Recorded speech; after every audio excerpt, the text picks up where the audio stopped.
The moment I woke up in the middle of a grim, dark fantasy novel with three different female leads, my father, the king, ordered me, one of only two princes, to be married off to the ruler of the Southern March. A political hostage. Basically, my mother was a wreck, sobbing her heart out. The Southern March is a world away. My son, I may never see you again in this lifetime. I patted her hand. Don't be sad, Mother. I'm the one who asked for this. That's right. I woke up one day and found myself stuck inside a novel. The worst part? I wasn't the hero. I was Ethan Vance, the worthless, cannon fodder side character. Even though I was the second prince, with only my older brother, Marcus, ahead of me in the line of succession, my reputation as a good-for-nothing playboy was so cemented that my fate as a disposable pawn was practically chiseled in stone. As for the three heroines of this story, first, there was Sierra Frost, the impossibly badass warden of the South. Then, Seraphina, the breathtakingly beautiful and gentle star of the city's most exclusive pleasure house. And finally, Lyanna Thorne, my childhood friend and fiancée, daughter of the Secretary of State, with a dangerous possessive streak. None of them were women you mess with. The original Ethan, for some idiotic reason, decided to get tangled up with all three. Of course, now that I had volunteered to be shipped off to the Southern March, my engagement to Lyanna was automatically null and void. The actual hero of the story was a guy named Caleb Hayes, a star pupil from the Royal Academy. Now working in the Royal Scriptorium, he was the strong, silent type. In the end, he was supposed to back my brother Marcus in the fight for the throne, win the support of all three heroines, and ascend to greatness. And me, the cannon fodder? I was supposed to lose the succession crisis to Marcus and be politely handed a cup of poison. I have no idea what the original Ethan was thinking. The guy was a textbook spoiled prince, spending his days in the gilded cage listening to singers and his nights with courtesans. Why in the world would a guy like that want to compete for the throne? Wouldn't it be better to just be a rich, carefree lord with a different beautiful woman on his arm every night? In the book, the three heroines fall madly in love with Caleb Hayes and clear every obstacle from his path. That, of course, included me. I, for one, had no desire to die, and even if I fought with my non-existent power base, I couldn't possibly win against my brother and his all-star team. So now, by getting as far away from the heroines as possible and shipping myself off to another country, the flames of their ambition shouldn't reach me, right? But first, I needed to make a clean break. I'd actually slept with a courtesan, and I still had to deliver the annulment papers to Lyanna's family. After leaving the palace, I headed straight for the gilded cage to find Seraphina. If I was close to anyone, it was her. We'd spent countless nights together. The thought of that gentle, bewitching woman brought a pang of genuine regret. She was, after all, the one who'd taught me everything. For years, her door had only ever opened for me. But then I remember the plot. The hero, Caleb Hayes, was about to meet her, and Seraphina wasn't just a courtesan. She was secretly the head of the Nightingale Network, the largest international intelligence organization in the world.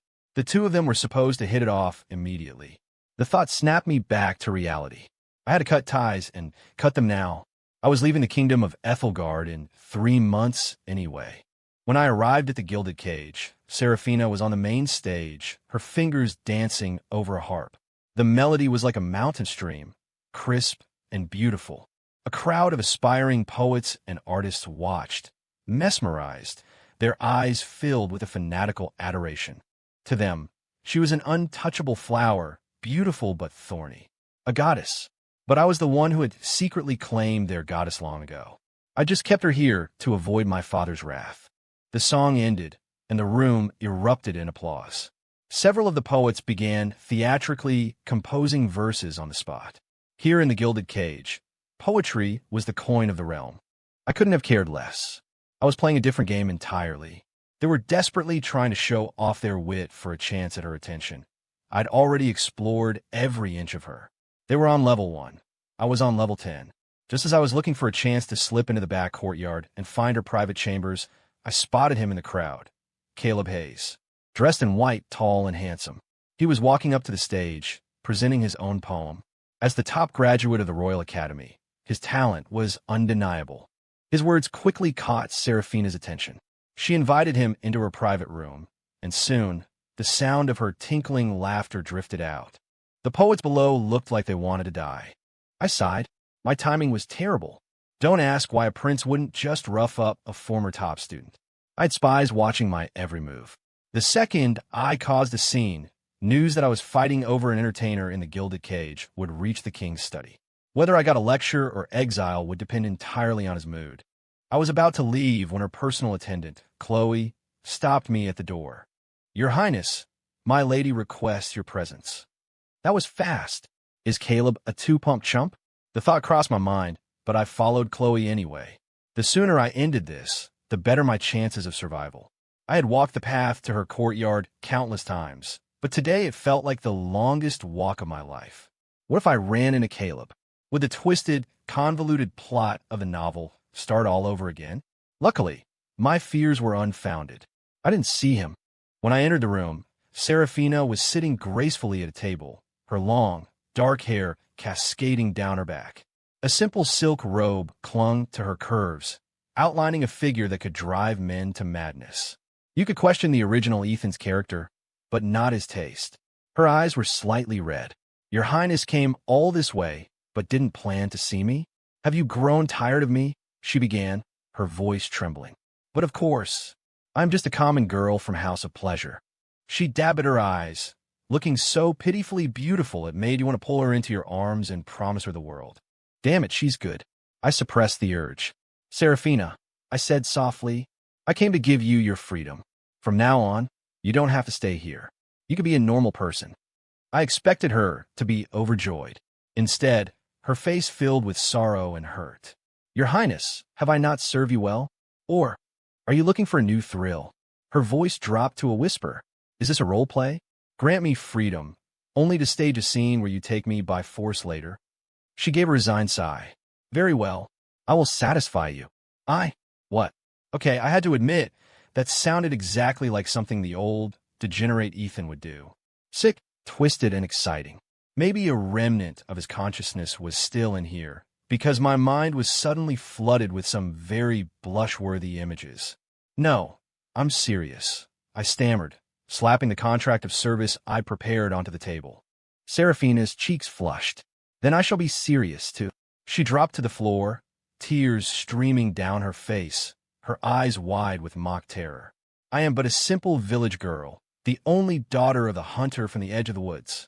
Please, my lord, spare me. I am still innocent." Her eyes, red-rimmed and misty, were heartbreakingly convincing. It was impossible to resist. Okay, seriously, who could say no to that? And so, I fell from grace for one more night. My feet just wouldn't walk me out the door. I swear it wasn't my fault. The next morning, I dragged my exhausted body out of her courtyard, leaning against the wall for support. I slapped myself twice. "You're going to get yourself killed." But as I stumbled out, I saw him. Caleb Hayes, waiting right outside.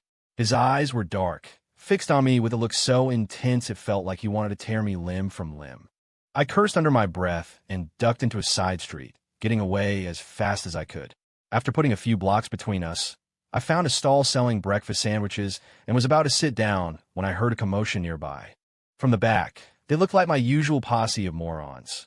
Warren, Chad, and Lance, a few degenerate sons of nobility I used to run the streets with, causing trouble. I walked closer and heard Warren's sleazy laugh. Well, if it isn't the newly appointed royal scribe, Caleb Hayes. Fresh from the gilded cage, are we? Who knew the great academic spent his nights there too?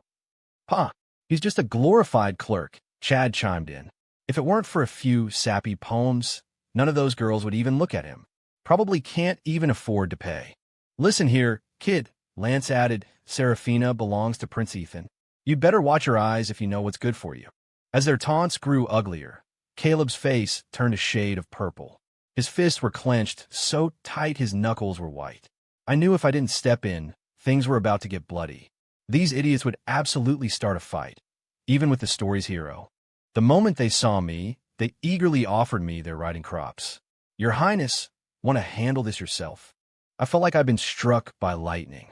In the novel, these three were my loyal henchmen, helping me commit all sorts of stupid acts. With my royal status, we basically owned the city. They were also constantly harassing Caleb, usually just setting themselves up to be humiliated by him. I quickly pulled them away, dragging them back to the breakfast stall. The other patrons scattered like we were the plague. Warren grinned. "Your Highness, back to the gilded cage tonight." I paused for a moment. "Not tonight, and probably not ever again." Chad laughed as if he'd just heard the world's greatest joke. "You kidding, Your Highness? If you stop going, half the girls in that place will cry themselves to sleep." My voice grew serious. "You must have heard the king's decree. In 3 months, I'm going to the Southern March to be married." The air went dead silent. After a long moment, Warren broke the quiet. "You're serious, Your Highness? A consort is the lowest of the low. It won't be like this." I shook my head, putting on a somber, heroic act. "General Sierra Frost, a woman, can fight and bleed for our kingdom on the border. As a son of House Vance, it is my duty to step forward and protect Ethelgard." The three of them just looked at me with disdain. All right, don't try to talk him out of it," Warren said sarcastically, pulling the other two away. "His Highness has lofty ambitions. We clearly walk different paths." They left. I opened my mouth, but no words came out. In the book, these three were just stepping stones for Caleb. Their powerful families became fuel for his rise, and they were all eventually executed. We weren't on the same path anymore.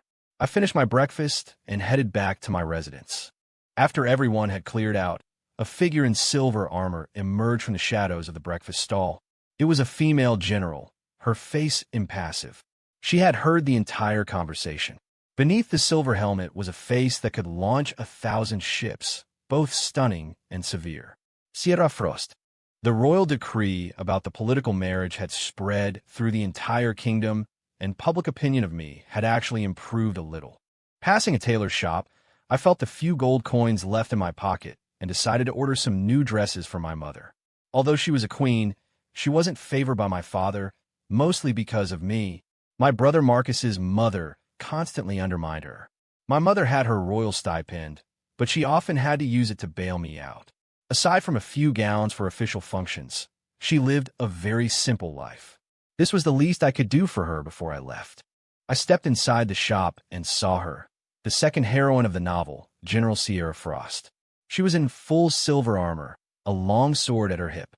Her features were exquisite, but her expression was cold as ice. The contrast with her stunning face, framed by the silver helm, was something else. She was also ordering clothes, but they were men's clothes. It looked like she was planning to go around in disguise. With a marriage alliance pending, the southern border would be quiet. It made sense for her to return to the capital for a rest. She had no intention of acknowledging me, and I certainly wasn't going to provoke her. I found a seat, and a clerk came over. I picked out a few bolts of fine silk, gave him my mother's measurements, paid, and was about to leave. Just then, Caleb Hayes walked in. He was carrying a bolt of cloud-patterned brocade, a rare import. It was the favorite fabric of my fiancée, Liana Thorne. Sierra looked up. Her eyes met Caleb's. "Oh, great. Here we go." The threads of fate twisting together right on schedule. A teasing, wicked smile spread across Sierra's lips. She raised her sheathed longsword and pointed it straight at Caleb. Caleb, completely oblivious to the danger, was still lost in her devastatingly beautiful face. I groaned. In a burst of motion, using every ounce of speed I possessed, I leaped in front of him. I saw the look of confusion and terror on his face as I shielded him, hoping to divert this disaster. I swear all I wanted to do was knock the plot off its rails a little to keep the hero and heroine from getting entangled so soon and buy myself some more time. If I had known what would happen next, I never would have moved. Sierra's sword sheath slammed squarely into the bridge of my nose. My world went dark for a second, then exploded in pain. Blood gushed from my nose like a broken faucet. Yep, my nose was definitely broken. I let out a pathetic scream. It seemed Sierra was just trying to scare Caleb, to get his attention, all part of the story script. And I had just become the sacrificial lamb. The words, "You have got to be kidding me," were practically flashing on my forehead. That girl packed a serious punch. Caleb just stood there dumbfounded.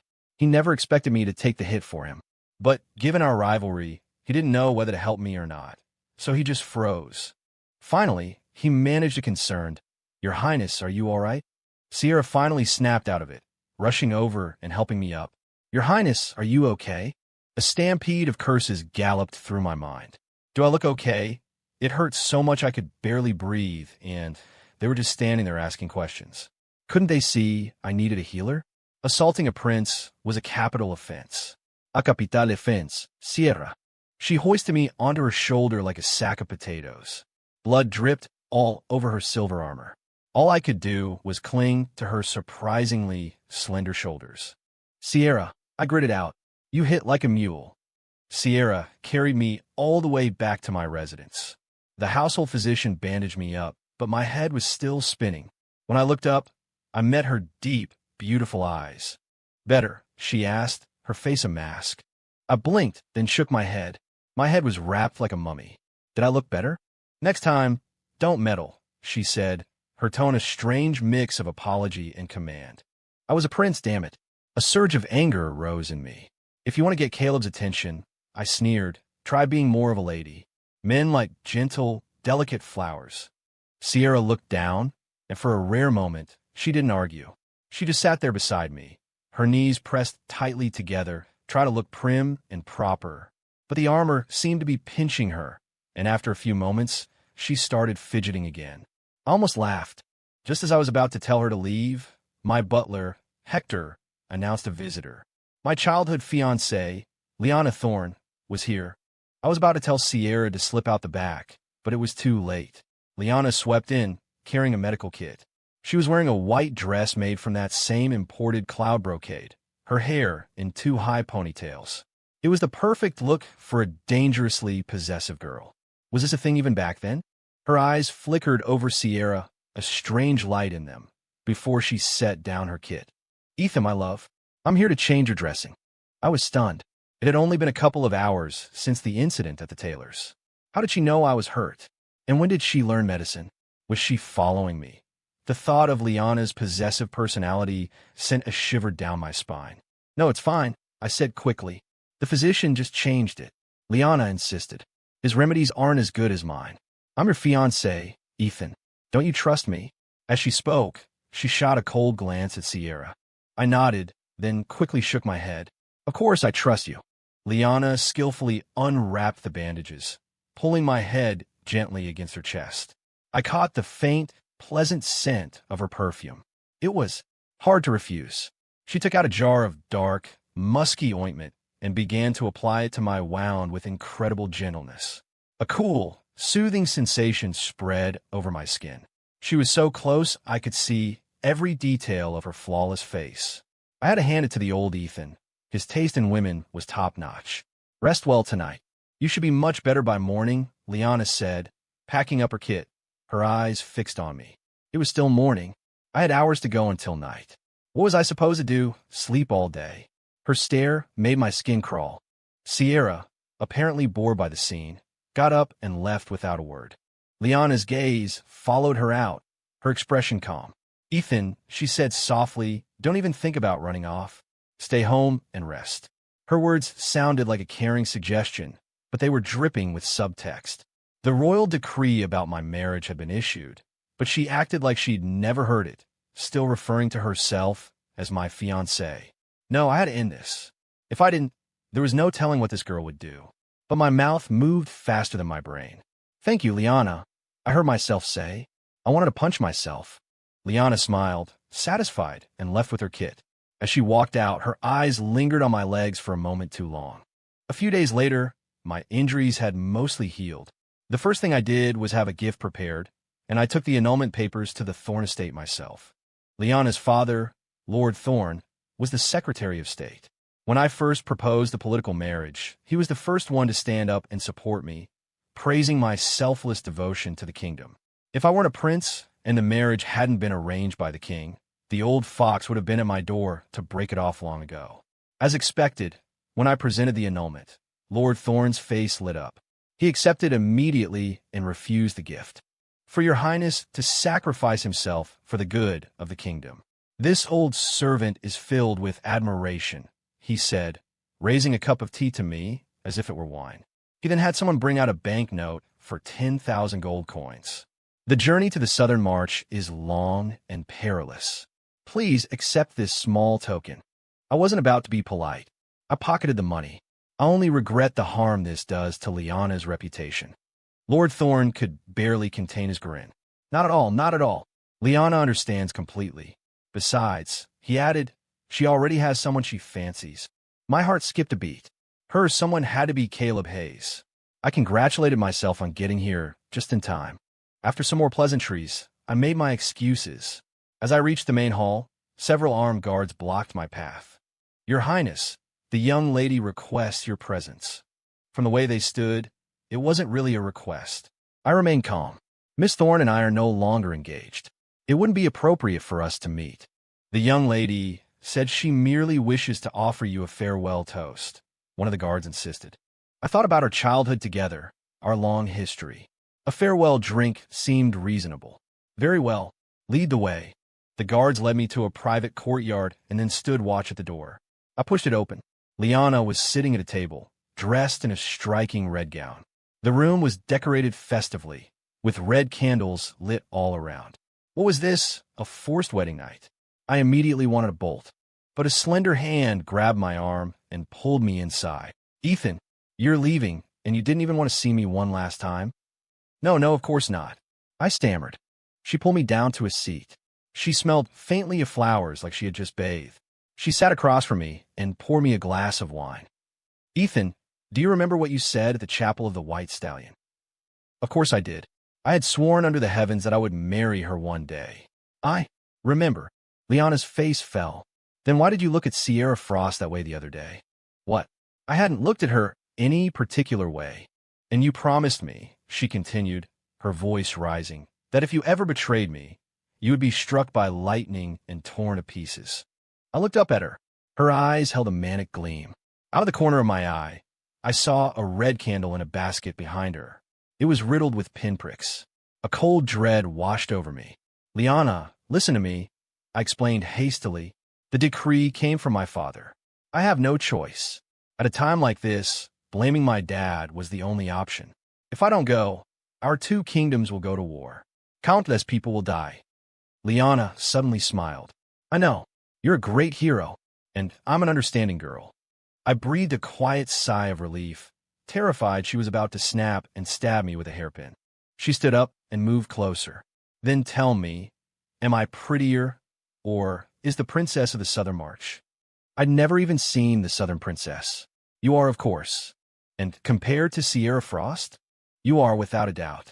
Lyanna beamed and handed me the full glass of wine. I knew it, Ethan. Drink this. I had no choice but to down it. Then she started serving me food. Have some of this. I made your favorite braised short ribs. But the ribs tasted off. I couldn't put my finger on it. I drank a few more glasses of wine to wash it down, but my eyelids suddenly felt heavy. Had I not slept well last night? I'd only practiced my sword forms for 3 hours. I propped my chin on my hand, trying to stay awake, but my eyelids grew heavier and heavier. My head started to spin. Don't be afraid, Ethan, Lyanna whispered in my ear. Just sleep. It will all be better when you wake up. Lyanna will protect you. Protect me? A horrifying realization dawned on me. But my head was too heavy. It slammed onto the table, and everything went black. When I came to, I was in a dungeon. My hands and feet were shackled to the wall. I couldn't move. Lyanna was sitting in front of me, just watching me. Shit! I yelled, startled, and banged my head against the solid stone wall behind me. I'd been kidnapped by my crazy ex-fiancée. I remembered the pin-riddled candle in her room. She was going to kill me. I frantically did a mental check of my body, trying to feel if any important parts were missing. Okay. Phew. Everything was still attached. Ethan, Lyanna said, a strange smile on her face. Now you belong only to me. You can't go to the Southern March. You can't seduce that harlot Sierra Frost. We could be together forever. I forced myself to stay calm, swallowing hard. Lyanna, you're scaring me. Even if we want to be together, you don't have to chain me up. I pleaded. You can't force love. Her smile was chilling. Whether it's forced or not, I don't care. As long as it quenches my thirst. Her eyes narrowed. Are you saying you never had feelings for me, Ethan? Do you love the Southern Princess? Or do you love Sierra Frost? A pair of red-handled scissors suddenly appeared in her hand. You said it yourself, Ethan. If you weren't with me, you'd be torn to pieces. My scalp prickled. This wasn't just a possessive streak. She was a genuine lunatic. Somebody help me. Liana, I never said I didn't want to be with you, I said, my voice shaking. Then why are you going to the Southern March? You can't escape, Ethan. You can only be with me for the rest of your life.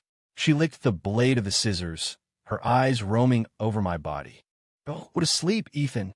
Once you're asleep, we can be together forever. My eyelids were getting heavy again. She was definitely planning to cut me up.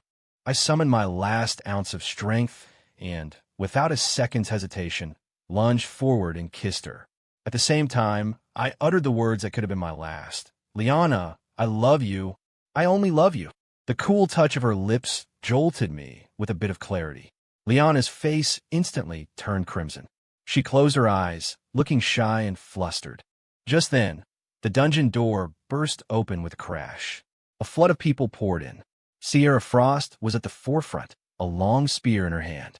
Behind her were a crowd of Thorne family guards, Lord Thorne himself, and Caleb Hayes. With a flick of her wrist, Sierra's spear sliced through my chains. She turned her cold gaze on Lord Thorne. Secretary Thorne, imprisoning a member of the royal family is an act of treason, punishable by the execution of your entire line. I was surprised to see Caleb. Was this part of the plot, too? Sure enough, Caleb's eyes landed on Liana, and he couldn't look away.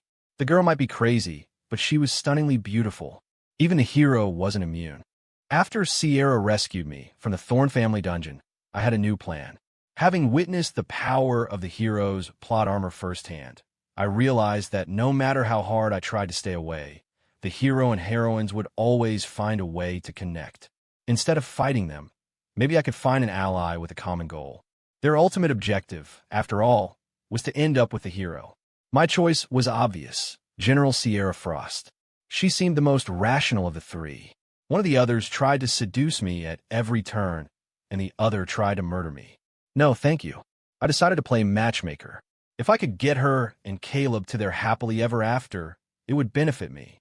If they were busy being in love, I could surely survive the next 2 months and escape to the Southern March. I invited Sierra to meet me at a tavern by the River Lyra, famous for its fresh trout. To my surprise, she readily agreed, which boosted my confidence. When I arrived, she was already there, waiting. She wore a simple white dress, a touch of makeup on her face, looking like a snow lotus from a frozen mountain peak. I had no idea the tough-as-nails general could look so beautiful in a dress. For a moment, I was speechless. "Do you like it?" Sierra asked, covering her mouth with her hand as she smiled. The Ice Queen melted, and the effect was breathtaking.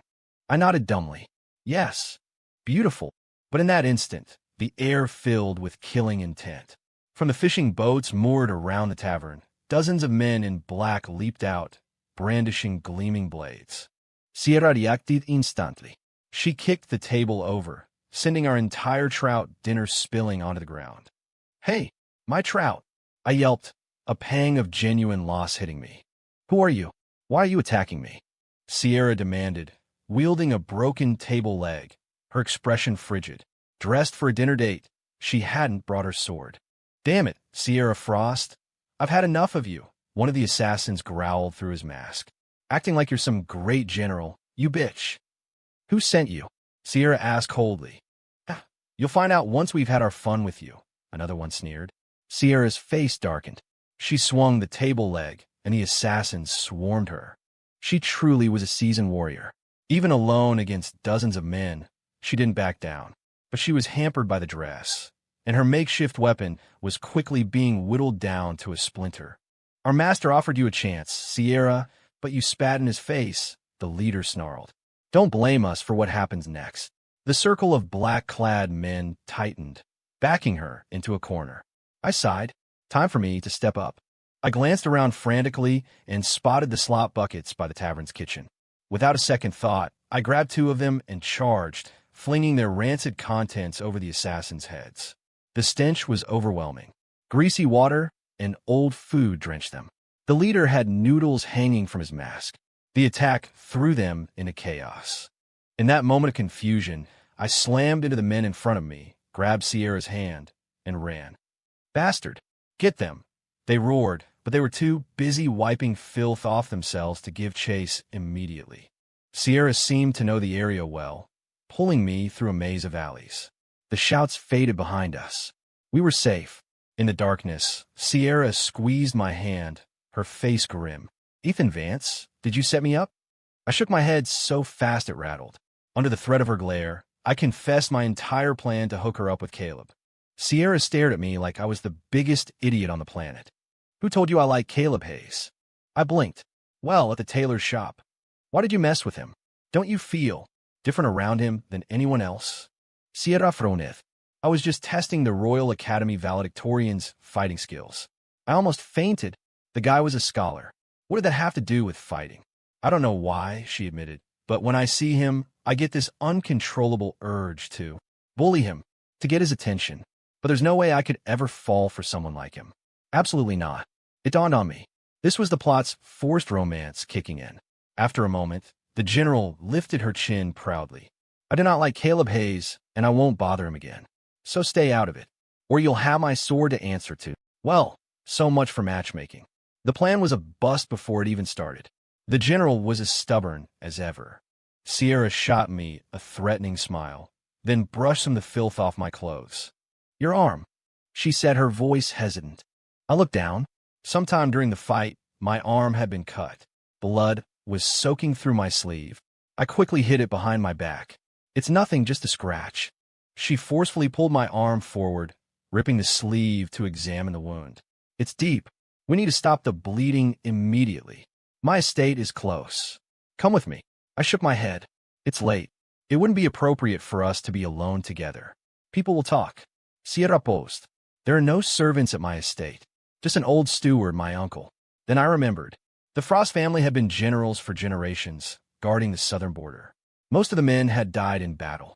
In Sierra's generation, her two older brothers had been killed, leaving only her to carry the family legacy. They were true patriots. "I'm sorry," I said quietly, following her. We soon arrived at the general's estate. 2 yellow lanterns hung by the gate, but there were no guards. It felt desolate. I was shocked that the warden of the South lived with no staff. "The kingdom cut the pensions for fallen soldiers in half these past few years," she explained. "I couldn't stand by and do nothing, so I sold off some family assets to help their families. I'm a general. I don't need anyone to wait on me." I sighed. The kingdom of Ethelgard was in decline. If not for soldiers like her holding the line, the Southern March would have invaded long ago. "Uncle Chun isn't well. He's already asleep," Sierra said, bringing out a medical kit. She took out some antiseptic powders, carefully cleaned my wound, and then bandaged it with a practiced efficiency. She noticed me watching her and blushed slightly.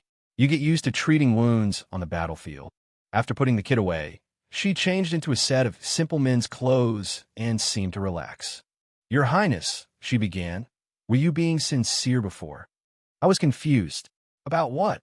"That day at the breakfast stall outside the Gilded Cage. You said that as a son of House Vance, for the good of Ethelgard." She trailed off, probably remembering I'd just spent the night debauching myself. "Never mind," she said coldly. I was completely lost, but didn't dare ask. She noticed my pale lips. "Are you hungry?" I nodded. Our grand trout dinner had ended up on the floor, and I was starving. I never thought I would live to see the day the great General Frost cooked a meal for me. I was beginning to see a whole new side to her.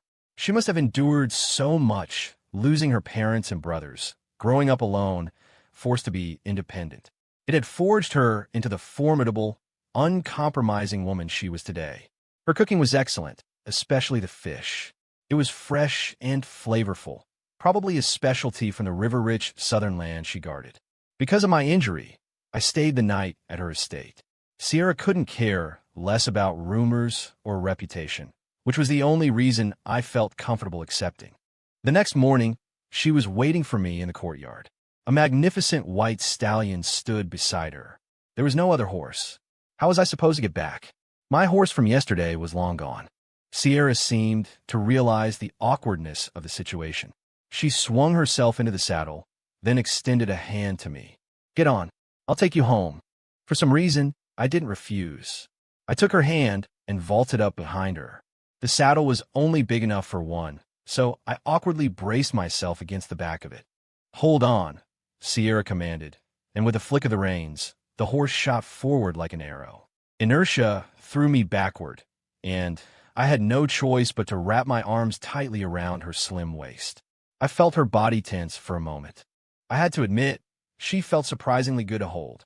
I might have squeezed a little tighter. "Don't get any ideas, or I'll cut your hands off," she said. Her voice carried on the wind. Her face flushed. I blushed furiously, swearing to myself it was a reflex left over from the original Ethan. It had nothing to do with me. As we reached my estate, I saw a familiar, unwelcome figure waiting outside. "Liana." I hissed at Sierra to go around to the back gate, but she either didn't hear me or didn't care. She pulled the horse to a dramatic halt right at the main entrance. "Liana's hurt." Eerie eyes immediately found us, zeroing in on my hands on Sierra's waist. "Oh, this is bad." I snatched my hands back and jumped off the horse. Liana was holding her medical kit. "Ethan," she said, her voice choked with emotion. "Where did you go? I couldn't find you anywhere." I silently prayed she would never find me again. Why couldn't she focus all this crazy energy on Caleb Hayes? I sidled up to my butler, Hector. "Hector," I whispered, "Liana's family kidnapped a prince. Didn't my father do anything? They're just letting her wander around? What about the royal family's honor?" Hector looked uncomfortable. "His Majesty fined Lord Thorne 3 years' salary and ordered Miss Thorne to be confined to her home for 3 years. That's it. That's it," Hector confirmed. "His Majesty's view is that with the royal wedding approaching, it's best not to cause more trouble. Since you're safe, he said to let it go." Of course, the least favored prince. My dear old dad didn't give a damn about my life. The political alliance was the only thing that mattered, and he needed Lord Thorne to oversee the arrangements. "Ethan, come here, let me see. Are you hurt again?" Liana said, walking toward me. Sierra suddenly stepped between us. "Miss Thorne, you're sick, very sick." The two women stared each other down, sparks practically flying from their eyes. The badass general versus the possessive psycho. A clash of titans. "Caleb Hayes, where the hell are you? This is your mess, and I'm the one suffering for it." I had no choice but to step in. "Miss Thorne, the annulment has been delivered and accepted. We're done. Can you please stop harassing me? It's not good for your reputation." I knew I'd made a mistake the moment the words left my mouth. As predicted, a chilling frost fell over Liana's face. "Ethan, are you trying to abandon me? Have you forgotten your oath?" The red scissors appeared in her hand again. "Oh, hell no. Not again. Hector, get some people and escort this young lady back to her estate. And tell Lord Thorne not to let her out again, for God's sake." Hector quickly gathered a few of the sturdier maids, who dragged Liana away. As she was being pulled off, she stared at me with an unnervingly calm expression, her lips moving silently. I could read them perfectly. "Ethan, you can't run away." Once she was gone, I finally let out a breath. There was a damn good reason cannon fodder characters died early. When I turned to say goodbye to Sierra, she was already gone. News that the Secretary of State's daughter had apparently gone mad spread through the capital like wildfire. Her reputation was destroyed. Who would marry a crazy woman who tied you up in a dungeon? The sons of noble families started avoiding the Thorne estate like the plague. I didn't care. Caleb had seemed quite interested in her that day. Maybe only the hero could tame her. I just hoped he'd get on with it before she kidnapped me again and held a pair of scissors to my groin, asking if I still loved her. I was done with Liana Thorne. Any kindness, any sympathy would just be proof to her that I still cared, and then the crazy would come out again. She didn't care about political marriages or wars. She was terrifying. The date of the wedding grew closer. Liana hadn't bothered me again. Her father must have locked her down tight. Serafina sent a few letters, but that was it. Caleb, assuming I was as good as gone, left me alone. I had officially survived past my original death date in the novel. The plot had shifted, but things were looking up. I waited peacefully in my residence, ready to escape this hellscape. One day, a messenger from Sierra arrived, inviting me to go hunting at Wyvern's Peak. I refused without a second thought. Even though she claimed not to like Caleb, I wasn't getting involved again. The next day, she showed up at my door. "Ethan," she said, not even bothering with my title. I extended a sincere invitation. "How could you refuse? The wedding with the Southern March is imminent. It must take priority," I said, not meeting her eyes. Sierra paused, her fists clenching. After a moment, She spoke, her voice low and steady. I won't let you go. What? I nearly jumped out of my skin. I said, she repeated, as if steeling herself. I will not allow you to marry into the Southern March. She lost it. She completely lost her mind. The Southern March has an army 1,000,000 strong. Their power far exceeds our own. If we break the alliance, their armies will be at our gates. General, you are a seasoned commander. You've always been so wise. Why are you saying this now? Sierra held her head high. 1,000,000 soldiers, so what? We'll fight. We have the Great River as a natural defense. The Southerners are no real threat. I, Sierra Frost, can die on the battlefield, but I will not watch a man like you, a man who carries the world on his shoulders, throw himself into a pit of fire. My brain short-circuited. She must have overheard that load of heroic crap I fed my idiot friends outside the gilded cage. And the one-track-minded general actually believed it. What was I supposed to do now? I didn't have a world-saving bone in my body. Sierra, don't be ridiculous, I sighed. The king's decree has been made. It cannot be changed. She strode forward and pinned me against the wall, her eyes burning into mine. Ethan Vance, I love you. The sudden confession left me completely stunned. What the hell was happening to the plot? Her unique scent filled my senses. Her dark hair was tied back simply. Staring into that impossibly beautiful face, I had no idea what to say. Do you love me? She whispered. I hesitated. To say I wasn't moved would be a lie. But before I could answer, her lips crashed onto mine. The cool touch was like an electric shock that coursed through my entire body. Her kiss was like the sun on a frozen mountain, commanding and passionate. Somehow, my hands found their way to her waist. After a long moment, she pulled away, her face bright red. Wait for me. I'm going to the king to ask for his blessing on our marriage. It finally hit me. I had just been forcibly kissed by a very assertive woman. Don't go. He'll never agree. Then I'll lead my 300,000 soldiers south and beat the Southern March into submission myself. Her face was a mask of cold, unshakable resolve. Then she was gone. This was great. Just great. The plot was a complete train wreck. Not only was I not dead, but all three heroines had apparently fallen for me. There's no burden heavier than a beautiful woman's affection. What was I going to do? That afternoon I got the news. Sierra had stormed out of the palace, moving so fast the royal attendants couldn't keep up. She didn't go back to her estate. She rode south out of the capital with her personal guard. I was floored. Was that lunatic really going to attack the Southern March? I didn't doubt for a second that she'd do it. But why was there no word from the palace? Whether my father agreed or not, shouldn't there be some kind of announcement? As the day of my departure loomed, I was a nervous wreck. The wedding preparations continued without a hitch. Lord Thorne came by several times to go over the finer points of protocol. Piles of lavish gifts for the Southern March filled my main hall. It seemed Sierra's desperate plea had failed. My father had ignored her. Fine by me. I was relieved. Meanwhile, the hero's fortunes soared. Caleb was promoted from a minor scribe to a senior archivist in the royal scriptorium, a key stepping stone to becoming prime minister. He was also granted a title of nobility. The guy's plot armor was working overtime. 7 days before my scheduled departure, news finally arrived from the southern border. The Southern March was furious that Ethelgard was sending a worthless playboy prince to be a consort. Protests had erupted across their country, demanding war. They had massed 400,000 troops on the border, ready to invade at a moment's notice. They had a specific demand: send the third prince, Marcus Vance, for the wedding. Otherwise, they would launch a full-scale invasion. Sierra Frost, smelling blood in the water, immediately positioned her 300,000 soldiers opposite them, creating a tense standoff. Rumor had it they'd already clashed a few times, with Sierra gaining a slight advantage. But the Southerners were now sending another 200,000 men by sea, aiming straight for our capital. The royal court exploded into chaos, splitting into two factions. One side pushed for peace, demanding Marcus be sent to marry the Southern princess.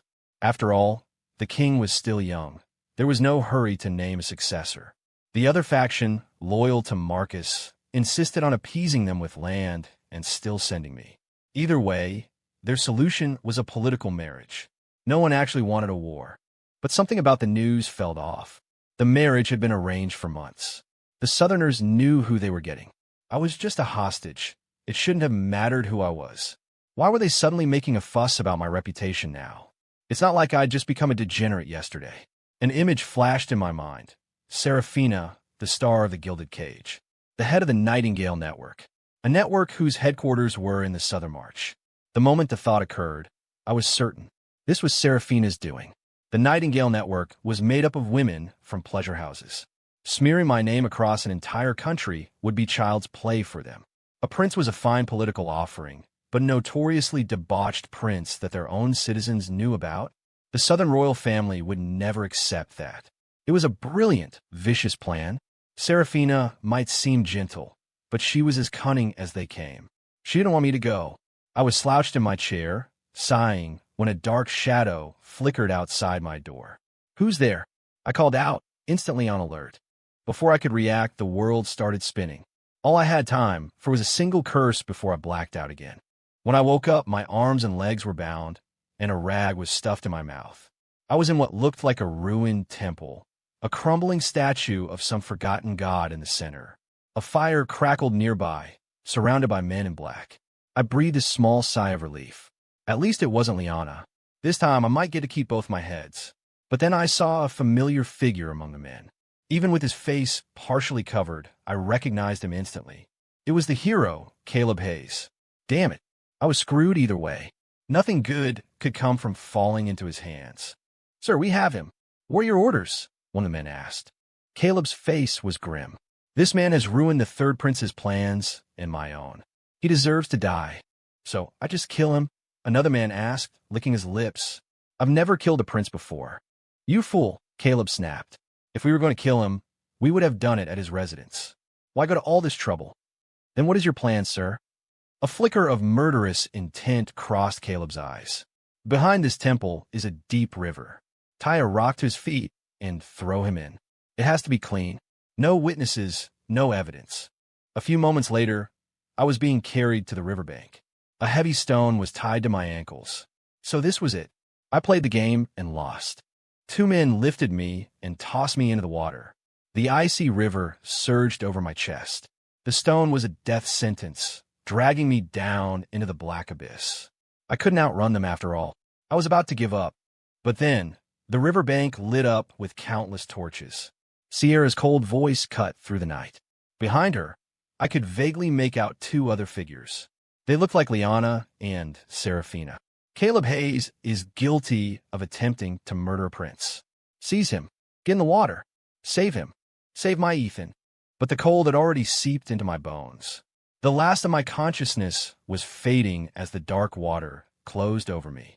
Back in the capital, an earthquake shook the foundations of the kingdom. The king sat on his throne, his brow furrowed in anger. After a full investigation, the truth behind the attempted murder of the fourth prince, Ethan Vance, was laid bare. His own son, Marcus, had tried to have his brother killed, drowned in a river, and he'd been caught in the act by the warden of the South and the daughter of the Secretary of State. The evidence was irrefutable. The man who orchestrated it was his most promising protege, Caleb Hayes, whom he had been grooming for prime minister. He could tolerate Marcus bullying his younger brother, but Ethan was still his son. He would not allow an outsider to harm him. The king rubbed his temples. Marcus was an incurable fool. Ethan had already agreed to the political marriage. The path to the throne was clear. And yet, he still did this. Was he so impatient that he would resort to kinslaying? Could he be trusted with the kingdom? Below the throne, the court was in an uproar. One side argued to protect Marcus, the other to send him to the Southern March to avert the war. It was chaos. The king pondered for a long time before finally making his decision. The third prince, Marcus Vance, has betrayed the bonds of kinship. He will be sent to the Southern March to marry their princess and secure a lasting peace between our nations. Caleb Hayes, for the crime of high treason, will be executed and his family line extinguished. The fourth prince, Ethan Vance, who willingly offered himself for the good of the kingdom and demonstrated a noble heart, is hereby named Crown Prince of Ethelgard. I slowly woke up, my vision filled with a hazy, ethereal light. "Warning! Warning!" a disembodied voice echoed. "Narrative integrity compromised. System collapsing. Resetting to default state. Red lights flashed in my mind's eye.